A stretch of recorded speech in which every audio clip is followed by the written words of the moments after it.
Today's source material explores the psychological and biological reasons why highly sensitive individuals feel drained by crowded places, reframing this trait from a social flaw to an evolutionary advantage. Let's dive right into our first piece of feedback regarding tone and style. The material creates a rigid binary between deep, authentic introverts and shallow, performative extroverts that inadvertently alienates a broader audience. Yeah, that really stood out to me right away. Right? So, a key theme running through this material seems to be this intense validation of the listener's internal world, and it achieves this by contrasting their deep perception with the superficiality of crowded environments. Exactly. It uses some very striking imagery to do that. It really does. It highlights this imagery of observing people wearing masks at parties, faking laughs, and basically performing for an Instagram highlight reel. Which is a very vivid way to paint the scene. Oh, it is.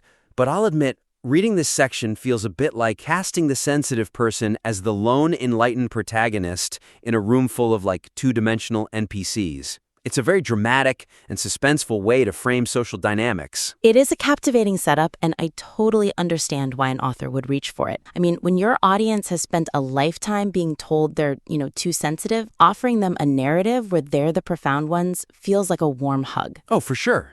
It's incredibly validating. But is there a risk that focusing solely on elevating the sensitive listener might overlook the humanity of everyone else in that room? Because the weakness here is that by describing extroverted behavior as counterfeit, or I think the phrase was a never-ending performance. Yeah, shallow exchanges. Right, shallow exchanges. By doing that, the script undermines its own core message of empathy. It risks sounding defensively superior. Defensively superior, exactly. Think about the internal logic there. Core premise is that the listener is profoundly empathetic, gifted with highly active mirror neurons, right? Yes, neurons that literally allow them to feel what others feel. Exactly. Yet in the very same breath, the text dismisses the rest of the room as fake or hollow. It just creates this massive tonal dissonance. It really does.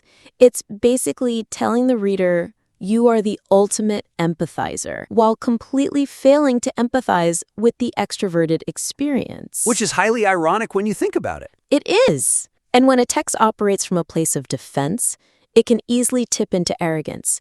It assumes bad faith on the part of the extrovert. Like if someone is talking about the weather, they must be empty inside. Exactly. But what if we soften that dichotomy? The suggestion here is to frame the extroverted experience as simply a different, equally valid biological operating system, rather than a performative flaw. I love that. A different biological operating. Right. You can lift the listener up without having to push the rest of the room down to do it. So how do we make that concrete? I initially liked the defensive tone because it provides, a quick hit of catharsis. But if the goal is to write a scientifically grounded piece, judging the extrovert just breaks the objective reality of the science. It completely undermines the scientific authority, yeah. So instead of asserting that everyone else is literally faking their happiness for an Instagram highlight reel, the author could rephrase those passages to explain how extroverts actually recharge. Right, focus on the mechanics of it. Exactly. You could explain that extroverted brains are biologically designed to harvest dopamine from a wide surface area of social interaction. Acknowledge that the mask they wear might just be a necessary social tool for navigating large groups,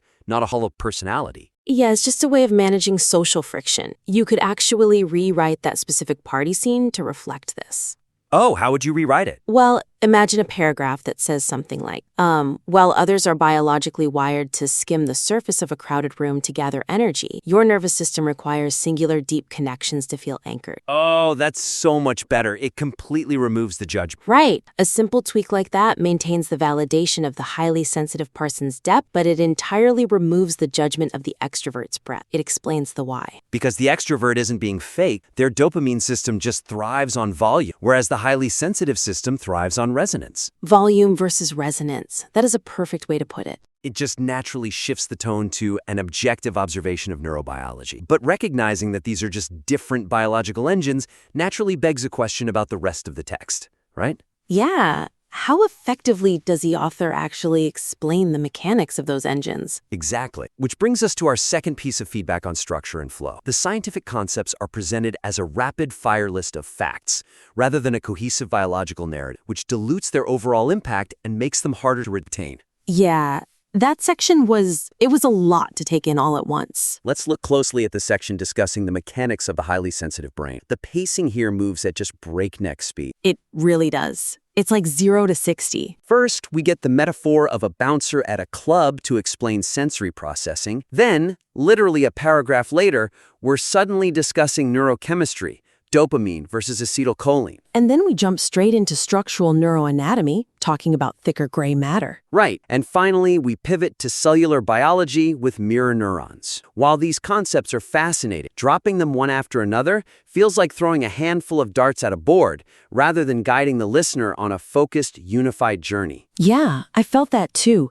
Is the connection between the sensory processing, the neurotransmitters, and the brain anatomy fully established in the material, or is that an area to potentially bolster? It definitely needs to be bolstered. The weakness is that jumping rapidly from a bouncer metaphor straight into chemical breakdowns in cellular mirror neurons causes massive cognitive whiplash. Whiplash is the perfect word for it.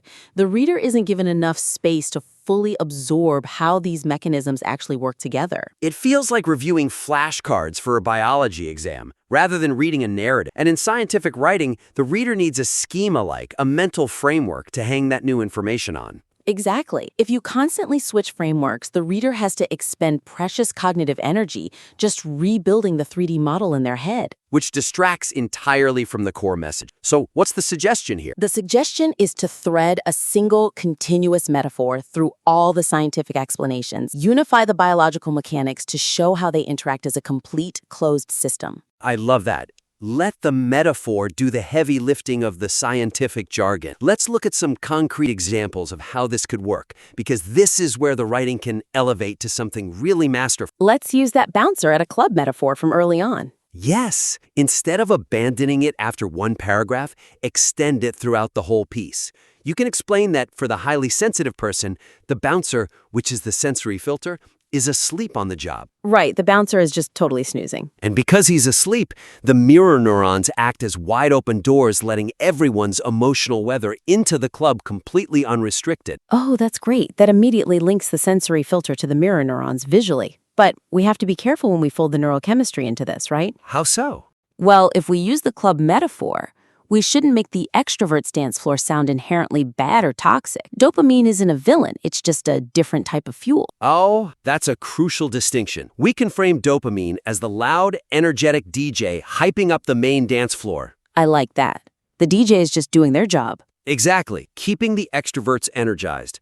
But the highly sensitive person's brain isn't looking for the main dance floor. It's desperately seeking acetylcholine. So acetylcholine becomes the manager of the quiet VIP lounge in the back of the club. Yes, and this manager actively rewards the brain when it retreats from the chaotic dance floor to the thicker gray matter of the prefrontal cortex, which is the physical VIP lounge, to just quietly process the night. See, by keeping the reader inside that single club metaphor, you effortlessly link the sensory processing, the neurochemistry, and the structural anatomy. It's so much easier to follow. The reader doesn't have to keep switching mental gears.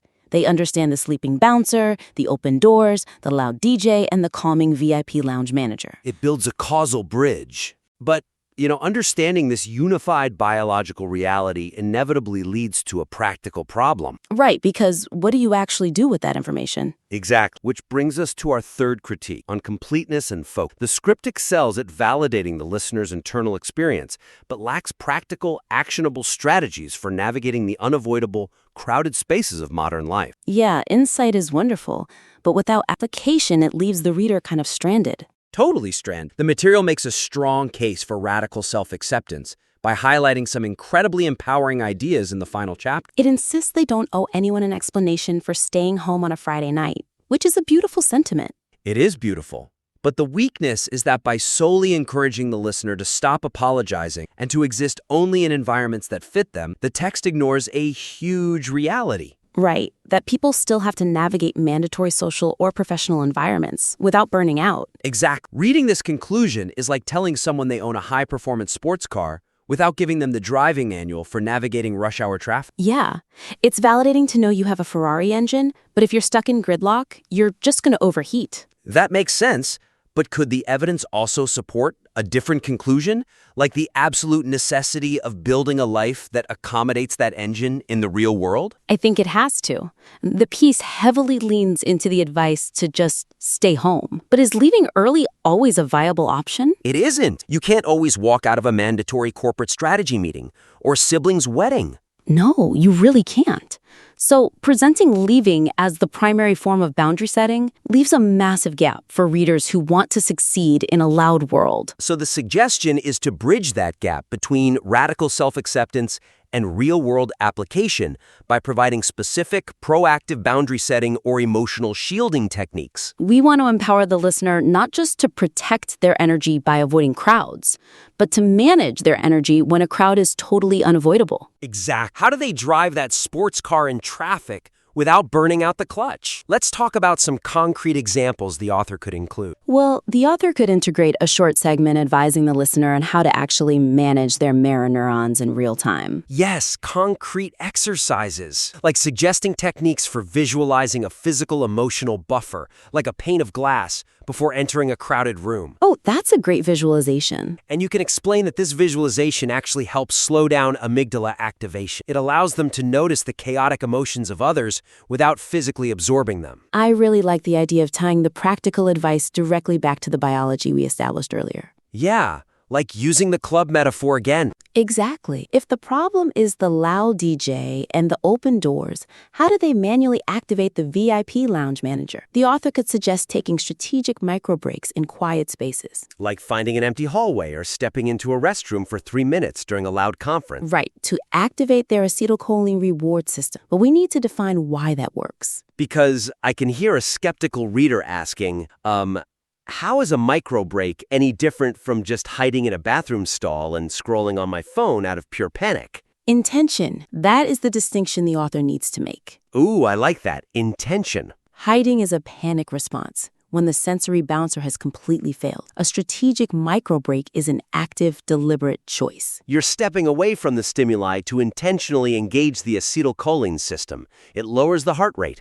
clears the working memory. Exactly. Frame it as actively managing the VIP lounge rather than just surviving the dance floor. That framing transforms the highly sensitive person from a passive victim who has to flee into an active manager of their own biological resource. It reinforces the why behind the how, and that is the ultimate form of empowerment. It really is. It's one thing to tell a reader their sensitivity is a strength. It's another to hand them the actual tools to wield it under pressure. It actively equips them for the future. Well, let's concisely recap the main areas we explored today. First, we looked at softening the social binary to increase empathy. Framing extroversion as a different biological operating system focused on volume really helps remove that defensively superior tone. It absolutely does. Second, we recommended threading a continuous metaphor like the nightclub, the DJ, and the VIP lounge to unify the rapid-fire scientific data and prevent cognitive whiplash. That'll make the science so much more digestible.